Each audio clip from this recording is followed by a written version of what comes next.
So Danny Masterson, who starred in That 70s Show and the Netflix TV series The Ranch, will not be appearing in any more shows anytime soon. Since 2017, Danny has been on an investigation for the alleged assault of three women who were part of Scientology Church,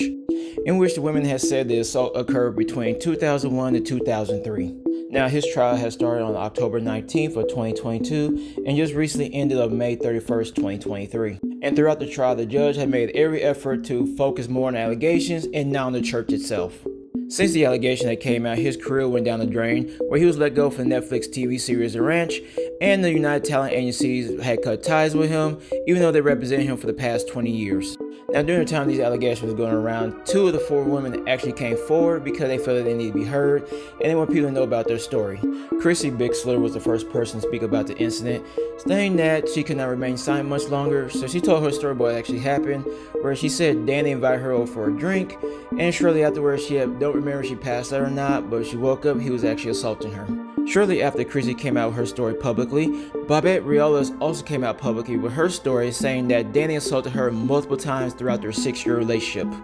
Now on August 12, 2019, all four women actually filed a lawsuit against Danny Masterson and the Scientology Church, saying that they systematically stalked him as well as caused emotional damage for him. The women have been seeking unspecified damages as well as a trial by jury, and Danny accepted because he did not want to get into a fight with his ex-girlfriend in the media like she'd been trying to do so for the past 2 years, and so he wanted to beat them in court so that way the public can see that he's been telling the truth.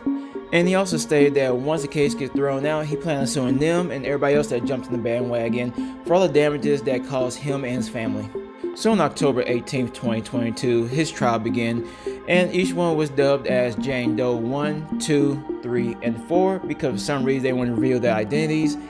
Now, each woman had gave her testimony in full detail what actually occurred, but one even went as far as saying that she broke one of his rules, which is you don't touch the hair and you don't touch the face. And in doing so, he actually punched her in the face for breaking one of his rules. So once the trial was completed and the lawyers gave their closing arguments, the jury went ahead and deliberated on it, and for 7 days they tried to determine what would be the outcome of the situation. Now on May 31st of 2023, the jury had came back with their verdict, and they found Danny guilty on 2 counts of the Big R. The 3rd count ended in a hung jury, and the 4th count was thrown out due to lack of evidence. At Danny's sentencing hearing on September 7th of 2023, the judge had gave him 30 years to life in prison, where he has to do a minimum of 30 years before he be eligible for parole.